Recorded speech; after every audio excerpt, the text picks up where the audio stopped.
Hey, good morning. This is Sean from the Voice from the Dirt Road. Glad to see you. A lot is going on this particular week, and I want to just tell you today, tongue twisted.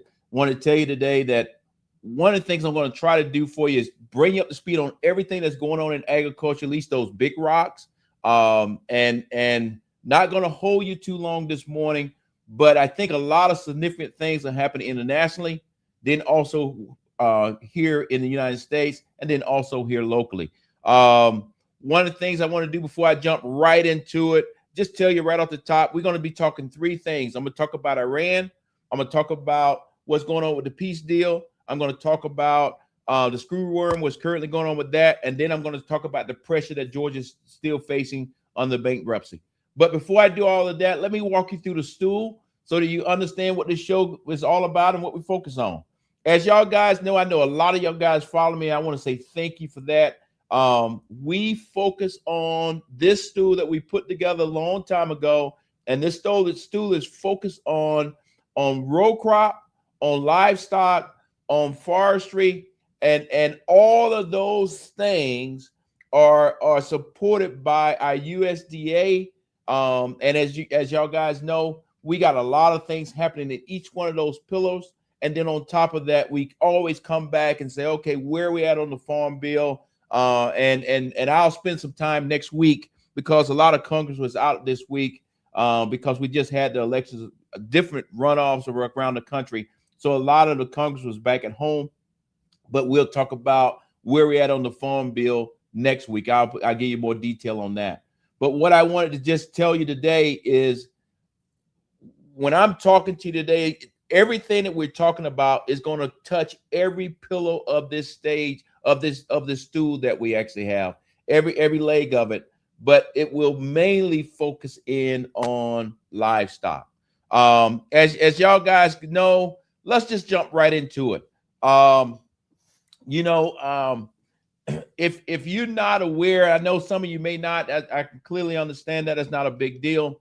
When I'm not on this particular platform, Voices from the Dirt Road, on occasion, I'm asked to be a military analyst on mainly on News Nation, and in this particular capacity, I'm usually talking about what is going on with the war with Iran, what's going to happen next, and all those kind of things.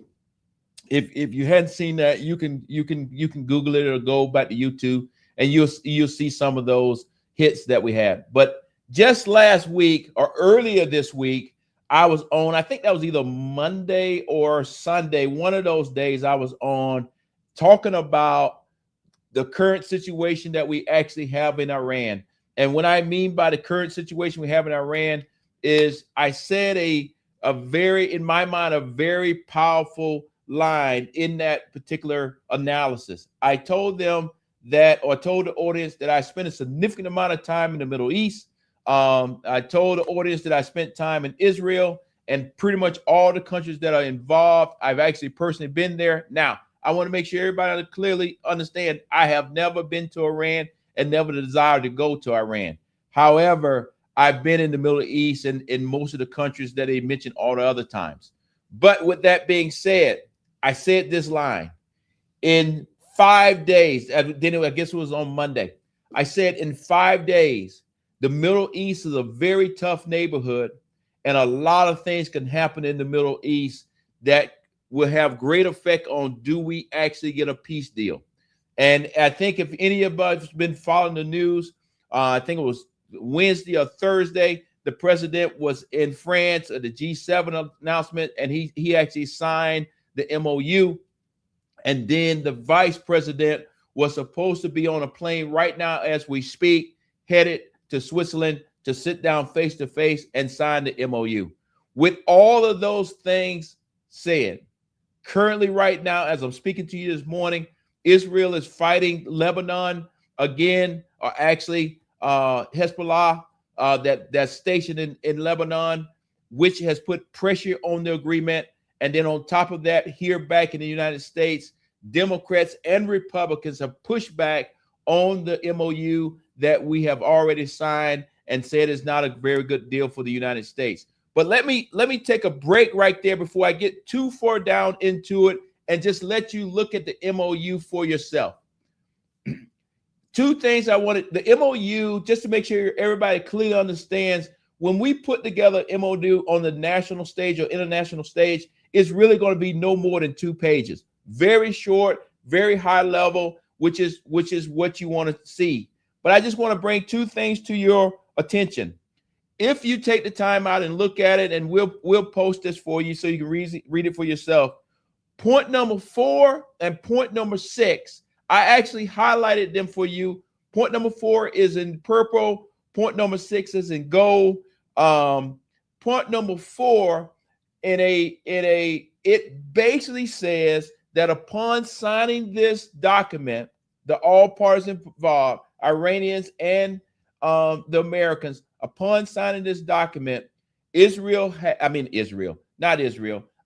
has the ability to start selling their oil and selling other things and actually making money immediately after signing.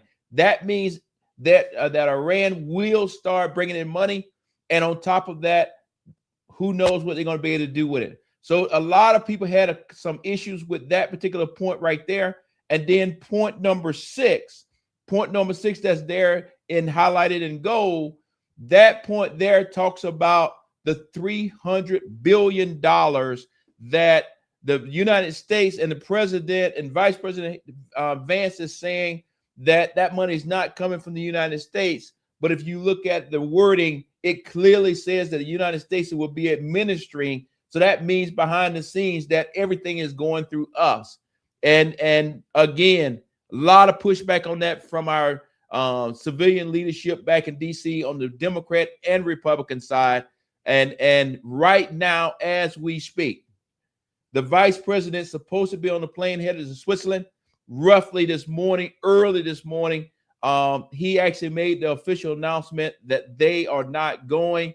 So right now, as we speak, I'm not 100% sure at 7:07 in the morning, Friday morning, do we actually have a peace deal or not? And if we don't, will we be back into another war, back into conflict? With that being said, you can see here on the very last page, this document has already been signed by our president, by Supreme Leader, or not the Supreme Leader, their parliament, I think their parliament leader, and then people from the negotiators from Pakistan. So with that, this will be posted on this particular page and other places so that you can read it for yourself. But I do want to bring you up to speed this morning and let you see the latest video of the vice president talking about this particular issue.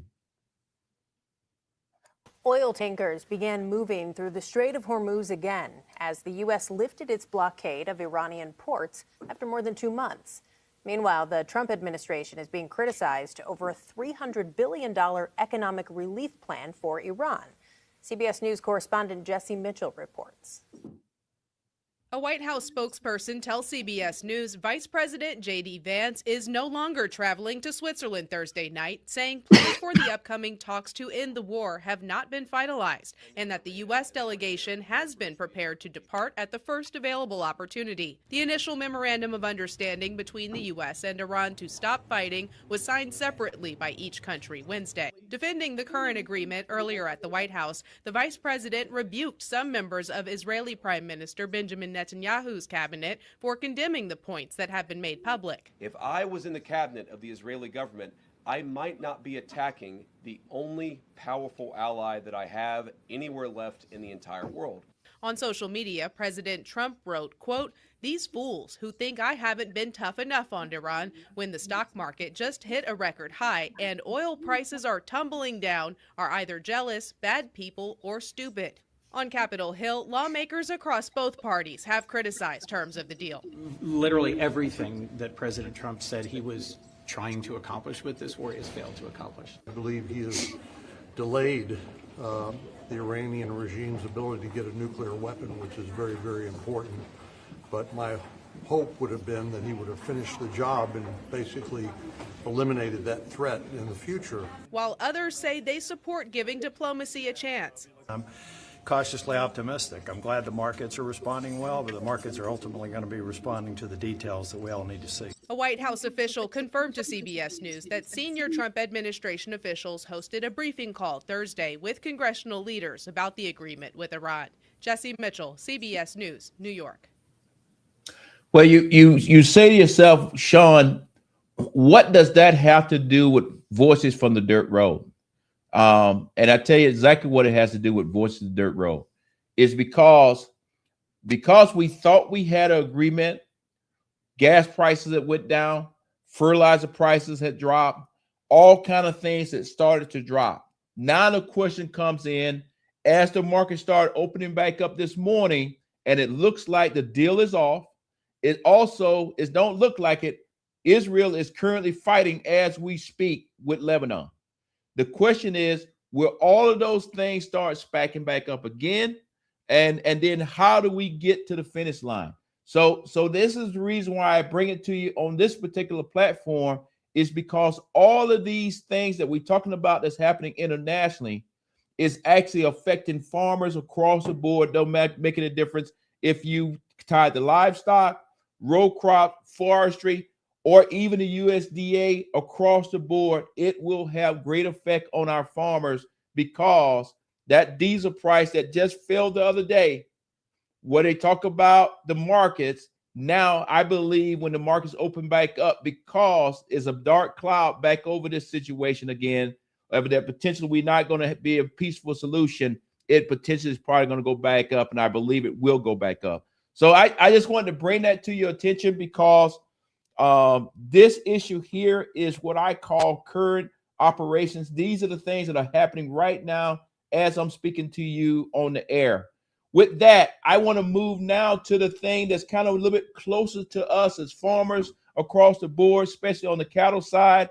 But it doesn't make any difference if it's cows, horses, chickens, your pet, wildlife, whatever, is we are still dealing with the screwworm pressure that's actually out there. And let me just kind of orient you again to the facts that we know when it comes to the screwworm. We still, at this point, just like I mentioned last week, we still have the screwworm that is still in Texas and also in New Mexico. With that being said, it's still at this point confirmed 12 cases. One of the things that we have learned from last week to this week is right now farmers in Texas and down in that particular area are not happy with the way that the USDA is doing a couple of things. And what I mean by that, if a farmer picks up the phone and says, hey, I have identified a screwworm being on one of my cattle, one piece of my livestock or something on my farm, including a dog or cat, whatever it was, then the USDA in the past, the way they used to handle it was that they would just bring the flies in and release them and do all that. Now they put in the farmer's farm in quarantine. And because the farmers don't want to go in quarantine, we're running into a situation where they're not receiving that particular phone call. So that's a friction point that they got to work out, because the key is for all the farmers, USDA, the state agencies, for everybody to work together to ensure that we can actually stop this screwworm situation. Last week, I actually took you through great detail to tell you exactly what a screwworm was. I know when we say that, it brings things to your attention, but really all it is a fly, and then the larva of that particular fly, it actually only wants to land on a animal that has an open wound. The key piece that I want you to know and understand, that this animal that is landing on is an animal that is alive, or even a person. A person can actually get it if you got an open wound, but you're alive. It's not like you see something dead on the side of the road. They don't want something that's dead. They want a live animal or person or whatever, and they actually eat fresh meat. I know that's very morbid, but I think that's a key piece that you need to understand. But the other thing I also want you to understand before I move from this subject is this has no effect on our food consumption or our market when it comes to the meat. This, if an animal has a screwworm, veterinarians have the medicine that they need to give the animal, or the spray they need to give the animal, all those kind of things to fix it. It has no problem with addressing the issue. So this is not a food consumption problem. This is a problem of trying to eradicate this particular fly, like we did years ago back in the early 70s.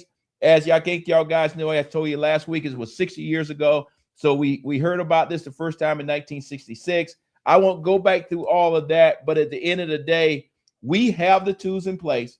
We all just need to work together to ensure that the left hand and the right hand knows what's going on, and we keep what's most important, stopping this screwworm.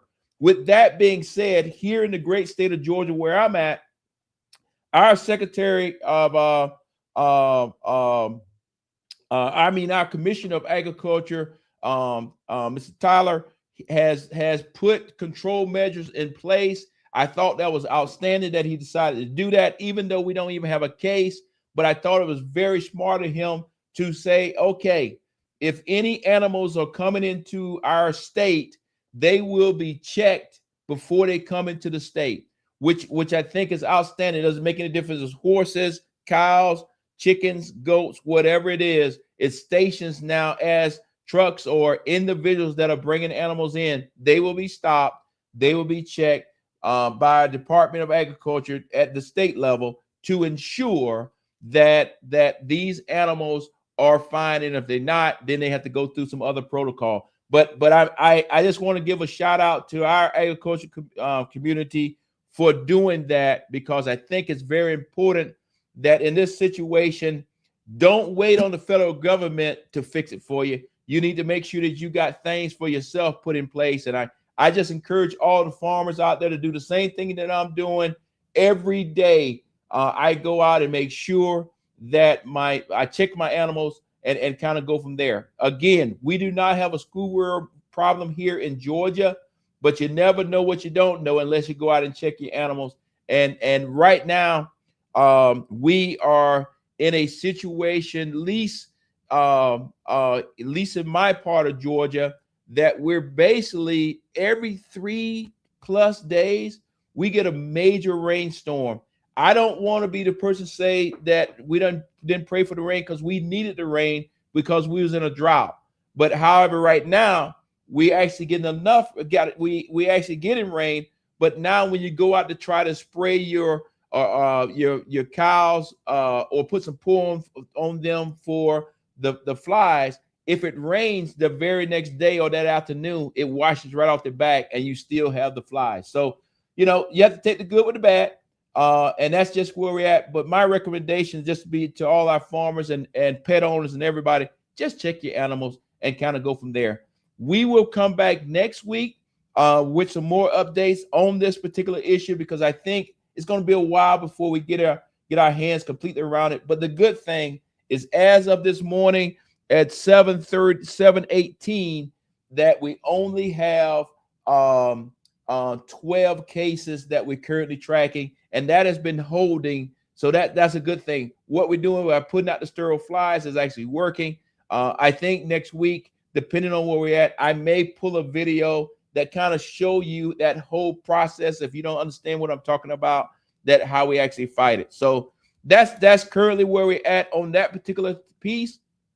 And that's kind of a good news story. At the same time, a little bit of a tough story. Yes, we're dealing with the screwworm. Yes, we got some friction points here and there. However, currently it's not. It looks like it's not moving. They got it contained, but we'll continue to monitor that and see what we got going on out there. I want to move on now, and like I mentioned, this morning's show is going to be pretty quick. Oh, I didn't say it. Let me step back. I want to take time and say happy June 10th Day. This is a holiday that it hadn't been around that long, and I'm just glad that we actually have this holiday. So when I finish this show today, I'm going to go to a couple of different events and just celebrate the June 10th and celebrate all the great things that this nation has done. and kind of go from there. So I apologize for not saying that up on the top, but that is kind of the reason why today's show is going to be a little bit shorter, is because as soon as we finish doing this, got to go outside, check the cows, and then get on the road and go to a couple different events today. So have fun with your families today, this weekend. It's probably going to be a good rainy weekend, but at the end of the day, have fun. Make sure they understand the history. Make sure they understand why we celebrate this particular day. And then also make sure they understand that this particular holiday is probably been around for less than 5 or 6 years. It hadn't been that particular long. But it has been something that we celebrated in the African-American community for a long time. It's just now in the recent years has turned into a national holiday. And I'm glad we have an opportunity to celebrate it. Now, let me go back to what we were talking on the show. The next piece of that I want to talk to you about just real quick is, as y'all guys know, if you step back and look at the logic of the show, this morning, I took the time to go international with you and told you what was going on in the Middle East. Then we came back to the United States and we talked about the screwworm. We even talked about what we're doing here in Georgia. All of those things are putting pressure on Georgia farmers and farmers around the nation. I think I might have told you last week that Georgia farmers, believe it or not, are in second place to Arkansas when it comes to foreclosures.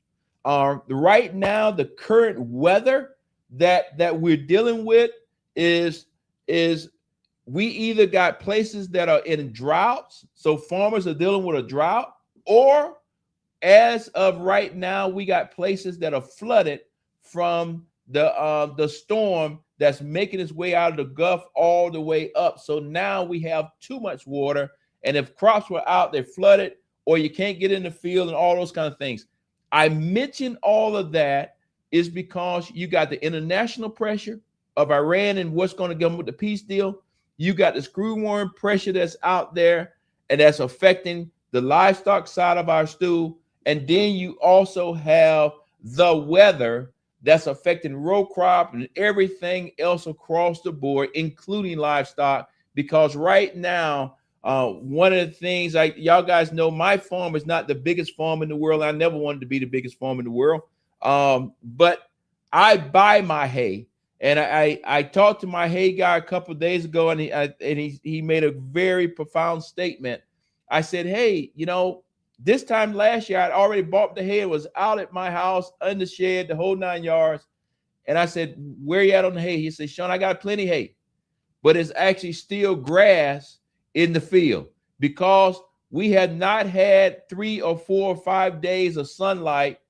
He can't get out there and cut it. So the reality of it is this weather, even though it's good, we got plenty of grass, it's actually hurting us at the same time, because many of the individuals that are in the hay business can't find 3 to 4 or 5 days that they can cut the hay, let it dry, and bale it and get it out of the fields before it gets wet again. So I tell you all that to get to this particular subject.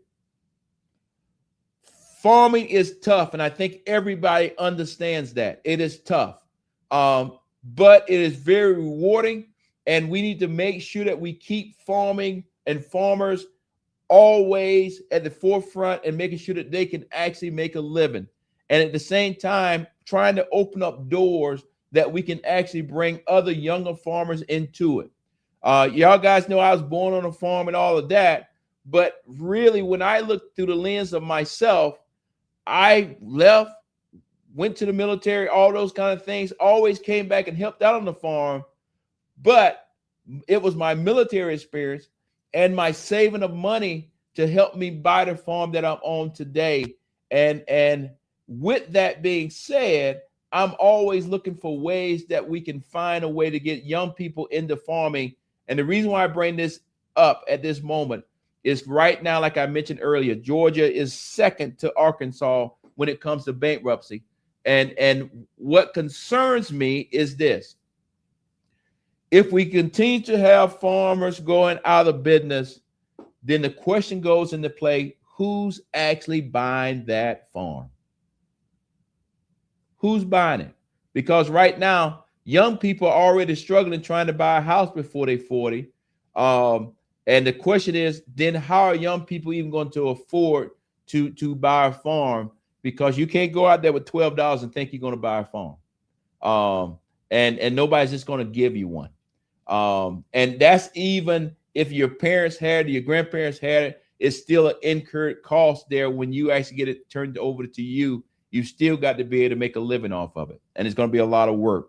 With that being said, let me tell you a little bit more about bankruptcy that's currently going on in the great state of Georgia. I'm not sure. Okay, yes, I do have a slide here. And one of the things I'll make sure that it gets posted today is that, again, bankruptcy is extremely high here in Georgia.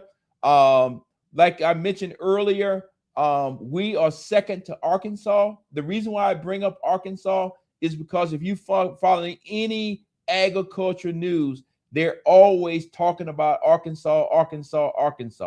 But the reality of it is every day Georgia's catching up with them. And if we don't watch it, we're going to overtake Arkansas. And when I say overtake Arkansas in bankruptcy, that's not a good thing. That's saying that we actually got a major problem here in Georgia, and the pressure of farming, the pressure of weather, the pressure of getting the loans or the grants that we need to put crops in the field is putting too much pressure on too many of our farmers, and they're not being able to survive. So with that being said, just make sure that you're constantly talking to the USDA. Make sure you're talking to other family members that if you get in a tight, that you can have a way to just keep the farm going for the next year. Like I said, I'm concerned that as these farms go bankrupt and it comes up on the market, will it be other farmers that can afford to buy it, or will it be corporate America that's buying these farms? And I'm concerned corporate America is going to be looking to buy some of these farms and buy for two reasons. One, corporate America buys the farm, and this is happening in Georgia. Corporate America buys the farm, and then they turn the farm into a neighborhood. And then we have lost that farmland forever. Or farmland is in distress, farmer is in a bad situation, and then all of a sudden, as y'all guys know, here in Georgia, we are leading the country when it comes to data centers. And I'm concerned that now data centers are going to start, or companies of data centers are going to start looking at, well, where are the farmers that are in trouble? Can I buy that 100, 200, 300 acres from him right now, make them a lot of money, but we'll never get that back. And now we got another data center. So we're going to take some time, dig deep into that in the next couple of weeks as things play out. But I just wanted to make sure you're aware that we need to make sure that we keep our farmers in your prayers, because it's tough out here right now. Yes, on the cattle side, we're making money when we take them to the market. However, with the screwworm situation, we're one social media post from people being scared to eat the meat. And that's why we continue to tell people that the meat and stuff is safe. I just want to say good morning to all the people that are following me. I see it's popping up there on the screen. Thank you for all your support. Hey, thank you, Blakely, Georgia. Blakely, Georgia is where I'm from. Blakely, Georgia, that is what's made me. And Blakely, Georgia, when it's all said and done, is where they're going to take me back, if you understand what I'm saying. And so again, thank you, Blakely, Georgia. And again, today is June 10th. We want to make sure that you take time, understand what the holiday is about, spend time with your family, pass on great information to your children so that they understand where we came from, where we're going, and what we need to continue to work on.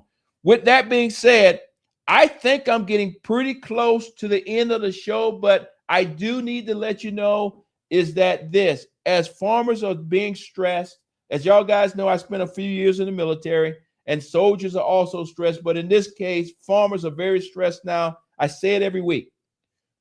Family members, fellow farmers, if you're stressed and you're thinking about making a long-term decision for a short-term problem, before you do that, pick up the phone, call 988. I guarantee you they're going to answer the phone.